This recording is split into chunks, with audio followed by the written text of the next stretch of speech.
लेकिन आप जब ब्लैंकेट स्टेटमेंट देते हैं कि देश में मुसलमानों को चुन चुन करके जो है टारगेट किया जा रहा है, रामनवमी के जुलूसों में जो है भड़काऊ नारे लगाए जाते हैं, सर हर जगह थोड़ी हो रहा है और कहीं हो रहा है। मैं आपको 3 वीडियो अभी दिखा सकता हूं मंदिरों के बाहर जो जो नारे लगाए गए, वो दिखाने लायक नहीं है टीवी पर, उसके वीडियो मौजूद हैं, लेकिन वहां तो पत्थर नहीं चला। मैं जानता हूं 2018 का एक वीडियो है जो आपने ट्वीट किया, मैं आपको ट्विटर पर फॉलो करता हूं, मगर क्या उस जुलूस में आपने देखा कि किसी मंदिर पर आके झंडा लगाया गया? सर मैं कह रहा हूं कि अगर मंदिर के बाहर भड़काऊ गाना बजेगा, पथराव नहीं होगा। मस्जिद के बाहर मान भी लाऊं मैं कि वहां पर भड़काऊ बात हुई तो वहां पर पत्थर चल जाएगा। सुनिए सौरभ साहब, आप जिस वीडियो की बात कर रहे हो खतरा हुआ वहां पर, और केस क्यों नहीं बुक हुआ फिर उन लोगों के ऊपर? क्यों गिरफ्तारी अमल में नहीं है उन लोगों के ऊपर? परमिशन सरकार देती है, पुलिस की मौजूदगी में सब होता है। एक सेकंड, उत्तर प्रदेश में एक सोकॉल्ड साधु है, पुलिस की सिक्योरिटी में मुस्लिम महिलाओं को रेप करने की धमकी देता है। गलत है, लेकर जाएंगे, अरेस्टिंग नहीं होती उसकी। जेल में जाना चाहिए। वो कहाँ जाना चाहिए? कौन जाना चाहिए? जेल में और वो साधु कहने के लायक नहीं है वैसे साहब। मैं आपसे आगे बढ़कर कहता हूं वो साधु बोलने के लायक भी नहीं है। जेल को कौन जाता है? इसीलिए अंडर ट्रायल सबसे ज्यादा भारत की जेलों में मुसलमान दलित है सर, ये और सबसे कम कन्विक्शन उनका होता है। आप मेरे ट्वीट की बात कर रहे थे, मैं आपको वही तो कह रहा था। मंदिर के बाहर जो है वो उसके बाहर नारा लग रहा है, भीड़ जो है लहराती हुई, एक के हाथ में तो पिस्तौल भी है।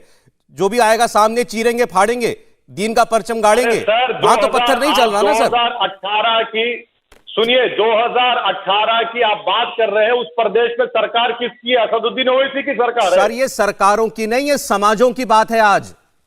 मैं ना समाज को मत लेके आइए, सरकारी समाज को खराब करती है क्योंकि सरकार भारत के संविधान के ऊपर भरोसा नहीं करती। सरकार आरएसएस की आइडियोलॉजी को पूरे देश में फैलाना चाहती है, इसीलिए उस आइडियोलॉजी को बढ़ाने के लिए, उस आइडियोलॉजी के तहत मुसलमानों को सेकंड नहीं थर्ड क्लास सिटीजन बनाने के लिए इस तरह के दंगों को करवाया जाता है। और ये अगर आप मुझे गलत साबित करना चाहते हैं तो सिटिंग हाईकोर्ट जज से इंक्वायरी करवाइए, मुझे झूठा साबित करिए आप। नहीं, लेकिन सर कंडेमनेशन एक तरफा नहीं हो सकती ना। आप दंगा कह देते हैं तो दंगे में 2 पक्ष होते हैं ना, एक पक्ष तो नहीं होता।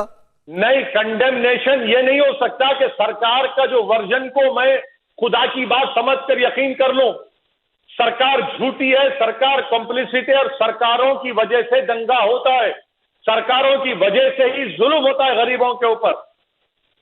सर मैं किसी सरकार की बात को आपके सामने नहीं रखा, मैंने किसी सरकार की स्टेटमेंट को मैं नहीं सच बोल रहा हूं। मैं सिर्फ इतना कह रहा हूं, ये क्या देश में पहली बार रामनवमी के जुलूस निकल रहे थे? क्यों दर्जन भर शहरों में उन्हीं जगहों पर हिंसा हुई है जहां पर मुस्लिम पॉपुलेशन या आबादी थी, वहां से जुलूस निकला, वहां पर क्यों दंगा हो गया? इतना सा सवाल है। आप फिर गलत कह रहे हैं। महाराष्ट्र में क्यों नहीं हुआ?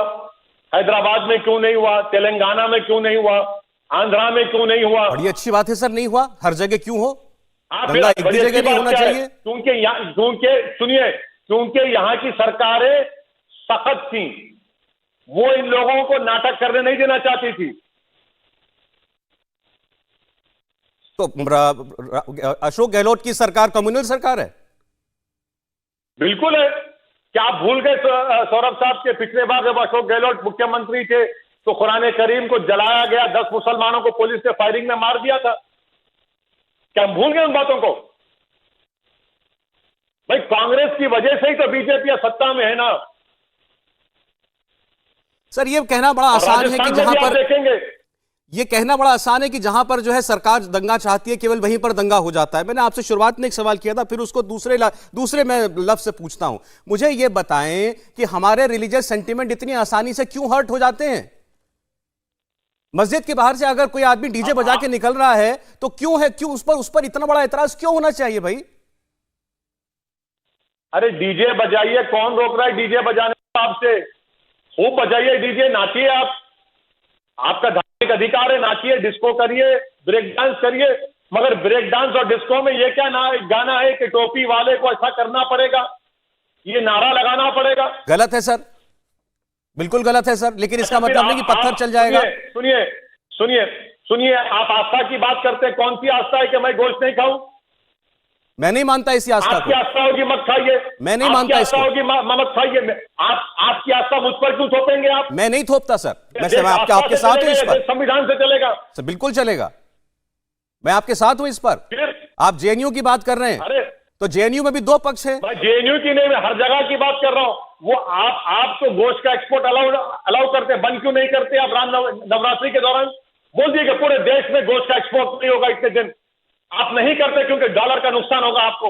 ओवैसी साहब, दिल्ली अरे वो में गरीब नवरात्रि जो 100 में, रुपए कमाता है, दिल्ली दुकान में पर गोश्त एमसीडी बेचता है, ने उसको कर रहे कहा हैं। नवरात्रि में गोश्त की दुकान बंद रहेगी। मैंने कहा गलत किया, सरासर इनको हक नहीं है करने का, गलत किया। लेकिन मैं वही कह रहा हूं, हर जगह पे हो रहा है दोनों ना। जगहों पर गलत बोलिए ना। Mob lynching. आप तो मुझे एक तरबूज बेचते नहीं देते, मुझे बताइए कौन से आप बात कर रहे हैं? सर इन सब चीजों के लिए अदालतें हैं ना कि नहीं है? तो फिर आप क्यों करते? कानून के हाथ में लेते? आप तरबूज की मंडी को क्यों तोड़ देते? आप जिसने क्यों तोड़ा दुकानों को उसको बंद जेल करा भेजे। देते? क्यों आप बाइकआउट करते हैं? अनटचेबिलिटी अलाउ करते हैं? आर्टिकल उसका वायलेशन हो रहा है संविधान का कि मुसलमानों से मत खरीदो। गलत कर रहा है जो कर रहा देश है। में ये नफरत कौन फैला रहा है सौरभ साहब? इंडिया टीवी हर वक्त हर जगह डाउनलोड करने के लिए सर्च करें India TV news Google play store या ऐप स्टोर पर।